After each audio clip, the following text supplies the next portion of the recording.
We'll start with Jay in the third row on your right, Davis. Hi. You you guys have played a lot of different.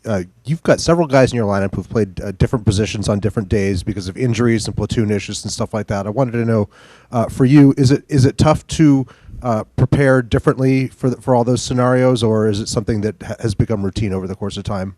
Yeah, I mean, I feel like it's not that tough. I mean, we're baseball players. We don't really do too much when we're out here. So, I mean, as long as we know where we're playing, it's kind of easy to kind of get the work in that day, whether that's infield, outfield. So it's kind of become a routine for us. I mean, because a lot of guys play a lot of different positions, so we kind of got used to it at this point.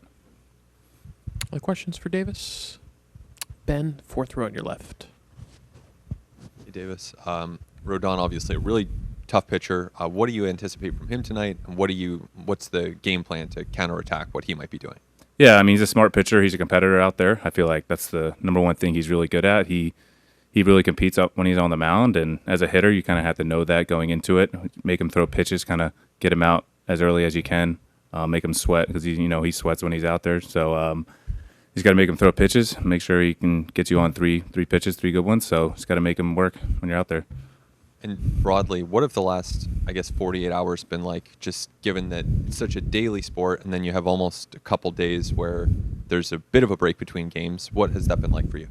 Yeah, I feel like it's good, especially after 162 games. I feel like a team really needs a reset. Not a reset, but just time off to kind of get your body right. I know a lot of guys were kind of struggling. George is 36, so he's kind of needs some time off there too. I mean, I'm not an everyday player, but even having time off is kind of good for the body. So it's just kind of good to have that reset mentally and also physically too.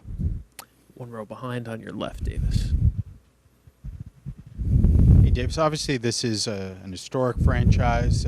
This building will probably be pretty energetic tonight, and they won't be cheering for you this time around. I mean, there's probably a lot of young guys playing their first postseason. Just how do you kind of handle the pressure of being at Yankee Stadium and what you guys are facing tonight trying to finish this series off? Yeah, I mean, I think it's a cool experience. I mean, watching the Yankees, I grew up a Phillies fan, so watching the Yankees beat the Phillies in '09 was, not the best, but, it's a great franchise to kind of play against. Obviously, to play for, it's probably awesome as well. But, they're the Yankees. They're one of the best teams in baseball, but it's just kind of cool to be here in this ballpark. And, Aaron Judge is, one of the best players of our generation, and it's kind of cool to kind of see him do his work and play against him and see his career.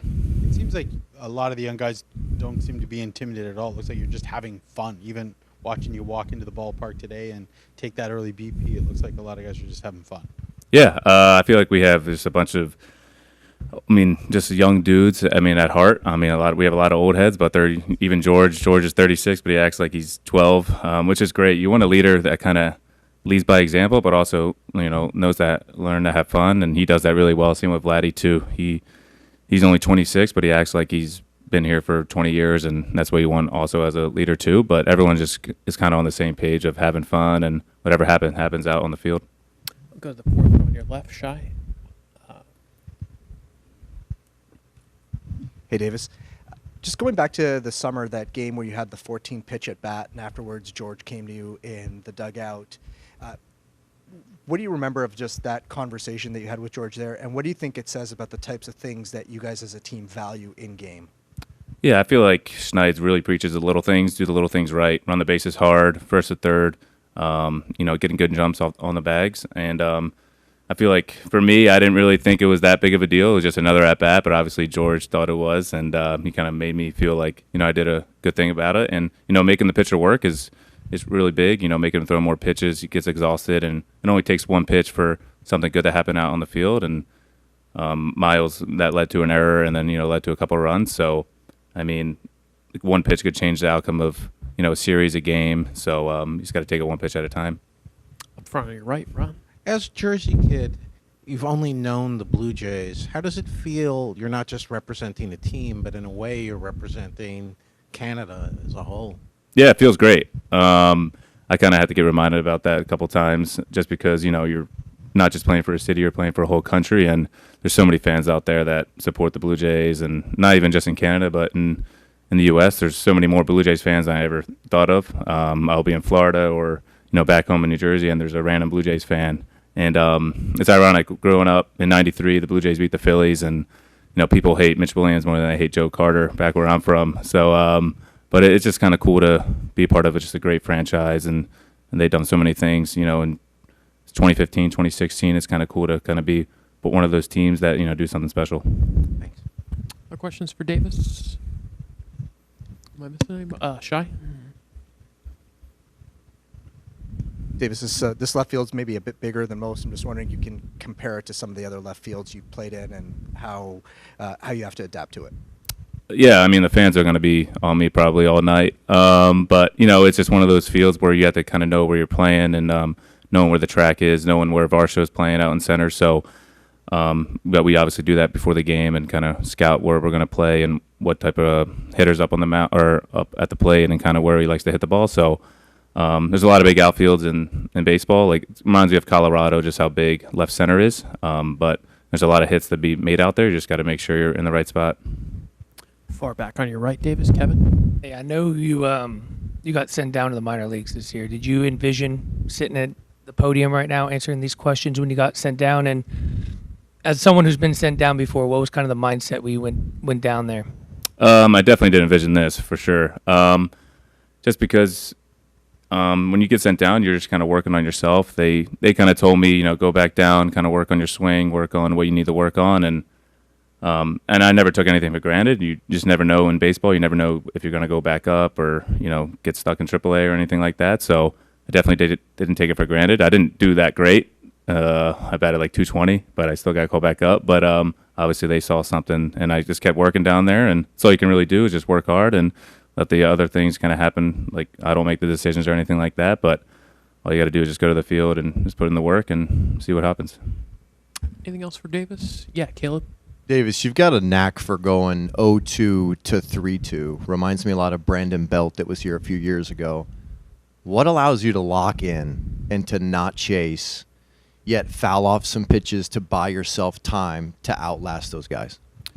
Yeah, I mean, I feel like for me, I can't really hit everything. I know there's a lot of guys on this team that can hit all quadrants of the plate, Bo, Vladdy, George, and I'm not that talented enough to do that, so I got to make sure the pitcher's working, and sometimes I get down 0-2, and sometimes I go down in 3 straight pitches. That's just the way it is, and for me, I'm just looking for one pitch where I'm looking, whether that's middle away. It really depends on the type of pitcher, but if he strikes me on 3 pitches, then you just got to tip your cap sometimes. But I'm up there to do damage or try to get on base, and I feel like that's what I'm going to try to do every single time I'm up there, just because I'm not going to hit the one down and away for a base hit the right field. I'm looking for one pitch and to do damage on, and if I don't get it, then I don't really get it. Have you figured out what stance you're going with tonight? I'm doing the Will Smith. I was doing Judge earlier in the year, but I think it's going to back to Will Smith. I was doing it in Game 2, and yeah, it might switch, and if we win this, it might switch in the ALCS, so we'll see. Who's got the first question for Schneids? All right, see you later. Start with Ben on your left. John, in the last couple months, as you've gotten to know Shane better as a person, what has kind of stood out to you? Oh, man. It feels like he's been here for a while, to be honest with you. Just how, he kind of checks every box for a starting pitcher. He's prepared, he's confident, he's got tremendous recall, just very steady, you know what I mean? I think that was very evident, kind of watching him from the other side, and then you kind of get to know him, and you get to know him as a father and a husband a little bit too, and you just talking to him, he's a confident guy and kind of checks every box that you feel good about a guy in a big stage going out to. Other questions for John? We'll go to your 5th row on your right. Hi, John. At the start of this series, there was a fair number of pundits from around here who predicted the Yankees would get through this round pretty easily, cruise to the World Series. What message are you trying to send to that crowd? Don't have one. I think we're just focused on playing our game, really, and I think that we're confident when we're playing our game, and we know it was a good weekend at home, and this is still, we're treating this as if it's 0-0 series. You can't take your foot off the gas. I think we do a really good job of kind of worrying about what is important to us, and that's kind of how we've done it all year. It's kind of how we've gotten here. So it's a tight-knit group. I think that they're just going to continue to worry about them. Go to Andy against the wall on your right, John. I'm not one of those pundits. I thought you were good coming into this. Thank you. Forgive me for asking a little bit of a forward-looking question on a day like playoff day, but with Gosman's history of pitching some out of the bullpen, pitching on different days of rest out of the bullpen, does that, if you came to a decision where you'd be having to think about that, would that weigh differently than another starting pitcher who doesn't have experience pitching on short rest, if that makes sense? No, I think we've talked to all these guys to where they're going to be ready for anything on any given day, depending on kind of where you are in the series. I think they're all ready for it. And, I know maybe a little bit easier if you've done it before, but I think that they're all kind of ready for whatever we ask. Do you guys hold Gosman back for whatever bullpen he might have thrown between the starts because you're in a playoff series and you don't know what's going to happen, or did he throw his bullpen? He's going to throw it tomorrow. Thanks. Yeah. We'll go to Ed in the back to your left. Hi, John. What was your reaction when you heard that Cleveland was making Bieber possibly available, and what was your reaction when the deal was made? Surprised, to be honest with you. And I remember at the time, just because, the player doesn't come right into your clubhouse and start contributing right away, I think it kind of got overshadowed a little bit when we did acquire him. But I was a little surprised, because they're, how they can play and did play down the stretch. And I don't know if it's, contract comes into it. He's going to be a free agent. We know that. But I think it was, I was ecstatic when Ross called me and told me that one. It's not very often you can acquire a guy like him with his track record. So was more than happy to get him in our clubhouse. We'll go to Ron up front. Is your job in any way different from the other 29 in that you don't just represent the city, but in some ways the country?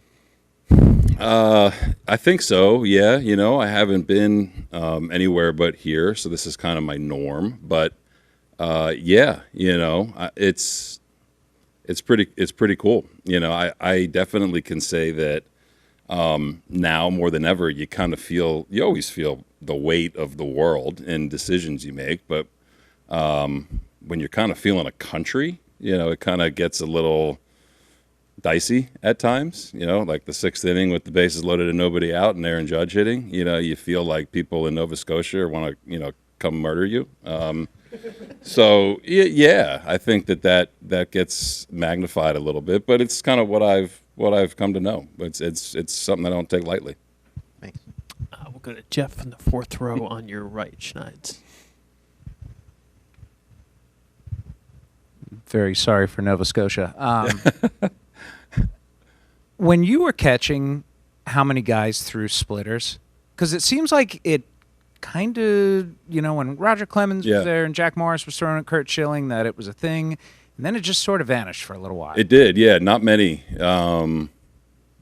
I can't recall that many. And I've always said I think baseball kind of goes in waves and trends and things like that. When I was catching, it was velo was starting to come a little bit. Hard breaking balls were starting to come a little bit.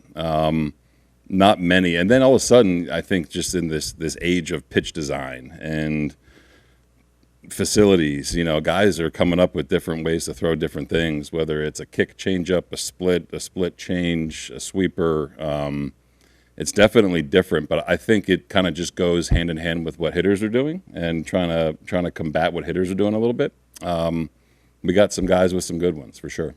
Yeah, why does it work, or why has it worked as effectively as it has? I think it's tough to say for me, who is a very, very marginal minor league hitter. But I think when you're talking about the action of certain pitches and the uniqueness of what each one can do, I think that's where it plays. You got to have the right fastball profile to kind of play off of it with, I think. But it's a weird pitch. There's like, since we've acquired Kevin, we've talked so many nights and hours about just like, all right, where's this ball going to be put in play? Do we shift? Do we not? It's kind of an unpredictable pitch. So everyone's a little bit different, but I think that it kind of combats what hitters are kind of trained to do these days a little bit. Go to Mike, the sixth row in the right center aisle there. Hey, John.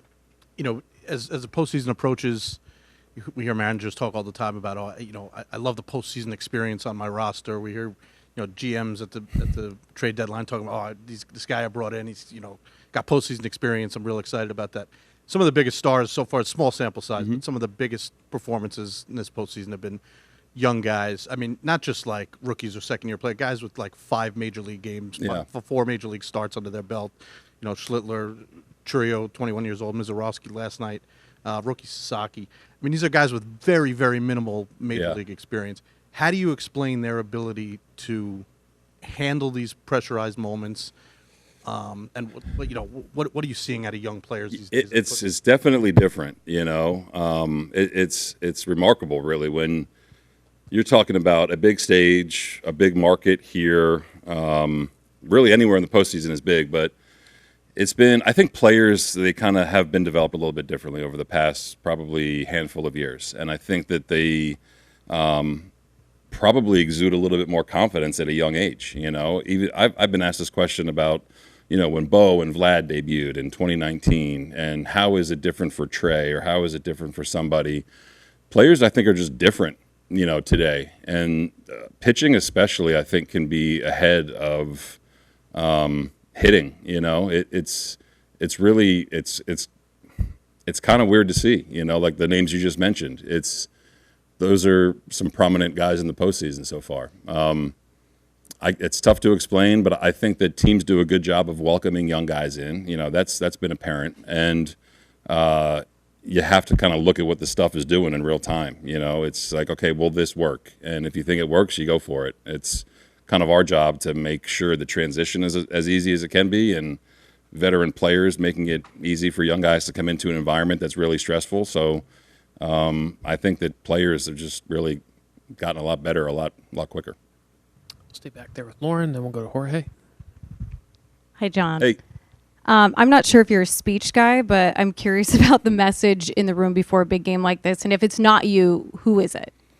Yeah, it's not me. I've joked. I've told these guys the last couple of days, this is the only year that I have yet to have a team meeting, with the full group in my managerial life, minor leagues and big leagues. So they are driving the bus. I think there's certain times where veteran guys, I think if something needs to be said, there's George for sure, Vladimir for sure, and, some of our pitchers, whether it's Chris or Max, who love to talk, or Gauze, there's plenty of guys that can kind of steer the ship, and this group is really good at just doing the same thing, whether it's, okay, I'm going to come hit early, or I'm going to play cards at this time. I think the more you can operate under normal circumstances in big spots, the better off you're going to be. Do a couple more. Jorge, third row on your right. John, you've been at this manager thing for quite a while, through the minors and here at the big leagues, and you've been with this organization. How are you feeling today? This is a huge game, maybe the biggest game. Good question. Yeah. I feel I'm excited. You know what I mean? You kind of get lost a little bit in the day-to-day prep and the day-to-day routine of it. Haven't really thought about it till you asked, to be honest with you. I think that we've put ourselves in a really good spot, and I think that I've been doing this long enough to where you don't ever want to let your guard down, and you don't ever want to try to do something you haven't done or something you're not good at, both myself and players. So I think you kind of focus on the game. You focus on, figuring out a way to get to Carlos, who's really, really good, and try to keep their lineup in check. But I felt pretty good on the flight here for a little bit, and after that, you kind of get back to work, and you deal with it when you deal with it. Any family and friends from Jersey? A lot of yeah, I got my wife and my boys coming. They've been here, and mom and pop are coming with my 2 brothers, and I told them, don't wear a Schneider jersey. You may get hurt. Maybe just wear some neutral colors. But yeah, pretty cool to have some family here. We'll do two last ones. The fifth row on your right. Davis was in here earlier talking about how you guys aren't intimidated by this stage, how it's just basically a bunch of guys here just having fun playing baseball. Has that been the MO since day one, or is this something that has sort of developed as the season progressed? I think that was kind of there, but you really saw it, you kind of saw it unfold over the course of the season, where you can grasp onto any narrative that is out there, right? But I think that that's been apparent for a while now. That's been apparent that that's what they're doing for a while now. I've joked with Donnie and Pete. It's some days it feels like the movie The Sandlot. You know, they're just coming in and playing. And I think if you can embrace that, it's pretty cool. You know, because ultimately, if you want to get to where you want to get to, it's just going to get more and more magnified and more tense. So it's been like that for a while with this group, which is pretty cool. We'll finish up with Ben, third row on your left. When it comes to something like pitch tipping in game, who are the guys in your dugout that you rely on most to help you identify whether it's on your team or the other team, something that might be going on? I think you know, pitch tipping. You know, it's part of the game, right? So we have a lot of guys that look at it. You know, I think that you can always say, you know, you trust your catcher, what he's seeing, kind of in real time. You know, Pete looks at it quite a bit. You know, I think we have some veteran guys. You know, I'm thinking back to the game here where Max was pitching, and it's not very often Ty France makes a mound visit to Max Scherzer, right? So I think if someone sees something, you know, they're gonna try to address it in real time. Again, you don't want it to dominate your day. You don't want to dominate your prep or what you're doing. But I think we have enough people kind of aware of what's going on. All right, Schneider, thanks so much. Appreciate it. Thank you, guys.